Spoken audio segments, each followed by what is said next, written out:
একজন psychic. Psychic হওয়া কিন্তু মুখের কথা নয়। শুধু ভৌতিক জ্ঞান অর্জন করলেই সাইকিক হওয়া সম্ভব না। বই পড়লেই জ্ঞান অর্জন হয় না, আধ্যাত্মিক হতে হয়। ট্যারো রিডার বললেই কিন্তু ট্যারো রিডার হওয়া যায় না। ট্যারো রিডার হওয়ার আগে কিন্তু সাইকিক পাওয়ারের অ্যাবিলিটিসের প্রয়োজন, যে আপনি আলো অন্ধকার এই দুটো জগৎকেই চেনেন। আলোর জগৎ বলতে ঈশ্বরের জগৎ, আর যেমন আমরা মানুষ, আমাদের মানুষের জগৎ। আর অন্ধকার জগৎ বলতে অসুরিক জগৎ, যেটা ডেভিলেস বলা হয়, যাদের ডেভিলেস এনার্জি।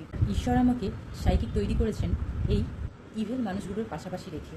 হ্যাঁ, আমি যেসব বাড়ির মানুষদের সঙ্গে থাকি, যে বাড়িটাতে থাকি, আমার সম্পর্কের সমস্ত মানুষেরা ইভেল। এমনকি আমার চারিপাশে যেসব মানুষ, তারাও ইভেল। বলতে পারেন এই এলাকাতে শুধুমাত্র ইভেল। ডেভিলেস মানুষদের সঙ্গে থেকেই কিন্তু আমি আমার সাইকিক পাওয়ারকে চিনতে পেরেছি। না হলে হয়তো আজ আমি চিনতে পারতাম না। সেই হিসাবে আজ আমি আলো অন্ধকারের গল্প বলবো। আলো আছে যেহেতু অন্ধকার নিশ্চিত আছে। আর আমাদের পাশাপাশি যেসব কার্মিক বা শত্রুর কথা আমি যদি বলি, তাহলে এরা অবশ্যই অন্ধকারের পুজো করে। এর মানে এটা নয় যে এদের কাছে কোনো সিদ্ধি নেই। আগের জন্মে আগের এরা অনেক জন্মে এরা ঈশ্বরের সাধনা করেছে, ব্রহ্মার সাধনা করে এরা বড় পেয়েছে।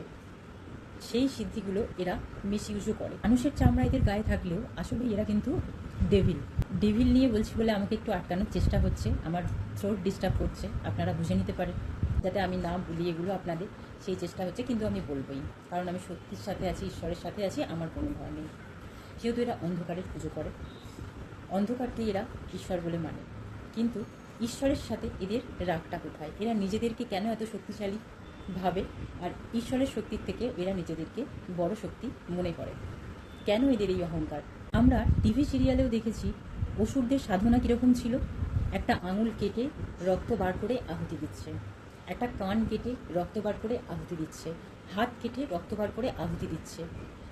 এটার কারণ কি? এরা সহজে কি বর পাওয়ার জন্য এরা অনেক কিছু করতে পারে। আর আমরা কি আহুতি দিই? আমরা আহুতি দিই আমাদের অহংকার। আমরা মানুষেরা ঈশ্বরের সংস্পর্শে থেকে পুজো পাঠ করে, মন্ত্রপাঠের মাধ্যমে আমরা যজ্ঞ করে আহুতি দিই কি? আমাদের ছাগ, মানে আমাদের অহংকার। ছটা রিপুকে আমরা বলি দিই। আর এরা কি করে? এরা হচ্ছে তোমার এই রিপুগুলোকে আরও বেশি মানে প্রশ্রয় দেয়। আর তাদের অহংকারের মানে তারা অহংকারে পরিপূর্ণ হয়ে যায়। আর অহংকার যেখানে আমি, সেখানেই ঈশ্বরীয় ব্যাপারটা চলেই গেল। মানে আমি ঈশ্বর আমাদের মধ্যে আছেন, তা বলে আমরা ওইভাবে অমরত্ব পেতে পারি না। ঈশ্বর ওদেরকে কি অত কিছুর পরেও অমর হওয়ার বরদান দেন না, কারণ অমর কিন্তু কর্ম দিয়ে হওয়া যায়। সারা জীবন বেঁচে থেকে গোটা পৃথিবীর উপর অত্যাচার করে কিন্তু অমর হওয়া সম্ভব নয়। ঈশ্বর সেই জন্য কখনোই এদেরকে অমরত্ব প্রদান করতেন না। ওদের রাগটা কোথায় জানেন? ওদের রাগটা ঠিক এখানেই, যে দেবতারা অমরত্ব পেতে পারে, আমরা কেন নয়? দেবতারা তো ওইভাবে অমরত্ব পায় না। দেবতারাও এখানে জন্মে এমন কিছু কর্ম করে যায়, তাদের নামটা সারা জীবন ইতিহাসের পর্যায়ে চলে যায়, সারা জীবন ধরে মনে রাখা হয়। এইভাবে দেবতারা অমর হয়। কিন্তু অমরত্ব ওইভাবে কখনোই পাওয়া যায় না। ওদের রাগ এখানেই।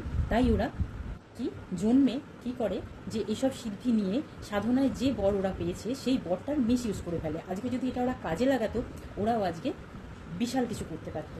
কিন্তু এগুলো ওরা কখনোই কাজে লাগায় না। ওরা উল্টে কি করে, ওদের এই শক্তিটার মিসইউজ কীভাবে করে? তন্ত্র দিয়ে ওরা আমাদের মতো মানুষের উপর প্রয়োগ করে। আর ভাবে কি ঈশ্বরের শক্তিকে ওরা ছোট মনে করে, যে মানুষের মধ্যে যে ঈশ্বরের শক্তি আছে, ঈশ্বর যে মানুষের মধ্যে বসে, ভাবে ওরা আমাদেরকে হারিয়ে দিতে পারবে। কিন্তু ওদের পক্ষে কখনোই এটা সম্ভব নয়, কারণ ওরা মূল বরাবর, ওরা মুড়ি ছিল আর মুড়ি থাকবে। ছাগল, মুরগি মানে পশু পাখিকে বলি দিয়ে কিন্তু ওরা কখনোই ঈশ্বরের শক্তিকে ছোট করে দিতে পারে না। আমার তো তাই মনে হয়। কিন্তু ওরা মনে করে ওরা এতটাই মূল যে ঈশ্বরকে ওরা ছোট করে দেয়, যে ঈশ্বরের শক্তি কিছুই না। তাহলে আমি আজ বেঁচে আছি কী করে? আজ আমার যা পরিস্থিতি হয়েছিল, আমার আজ মরে যাওয়ার কথা। কিন্তু আমি আমার অস্তিত্ব খোঁজার চেষ্টা করেছি, আমি ঈশ্বরের সাথে থেকেছি। সত্যের পথ হচ্ছে ঈশ্বরের পথ। ঈশ্বরের পথ মানেই হচ্ছে মোক্ষ, যেখানে মুক্তি। আর অসুররা সেটাই চায় না। একজন সৎ মুনি ঋষি যে সত্যের পথে আছে, ঈশ্বরের সাথে আছে, তাদেরকে দেখলে আপনারা বুঝতে পারবেন যে তারা নিজের মধ্যে কতটা শান্তি খুঁজে পেয়েছেন, ঈশ্বরকে কীভাবে তারা তাদের নিজের মধ্যে প্রতিষ্ঠা করেছেন। কেন বলছি কথাটা?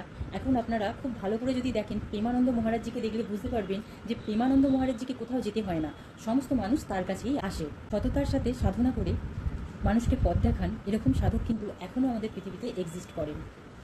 কারণ সাধু সন্তদের দেখবেন আপনারা যখন ধ্যানে বসে, কোথায় হারিয়ে যায়, যেন মনে হয় এমন কিছু পেয়ে গেছেন, তাদের আর কিছুর প্রয়োজন নেই। তারা ঈশ্বরের থেকে কখনোই কিছু চায় না, কিছু চাওয়ার জন্য কখনো তারা ঈশ্বরের পথে যান না।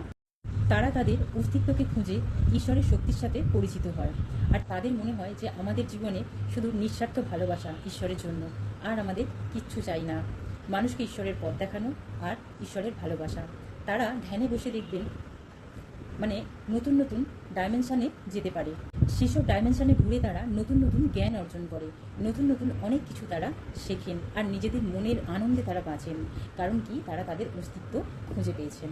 আমি এই জন্যই আপনাদের বলি যে নিজেদের অস্তিত্ব খুঁজুন, আত্মমন্থন করুন, ঈশ্বরের সাথে থাকুন, পুজো পাঠ করুন, আর আধ্যাত্মিক অবশ্যই হন। না হলে কিন্তু আপনারা এই ঐশ্বরিক শক্তিদের সাথে লড়তে পারবেন না। অত সহজ না এদের সঙ্গে লড়া, কারণ এরা সেই ডেভিল এনার্জি।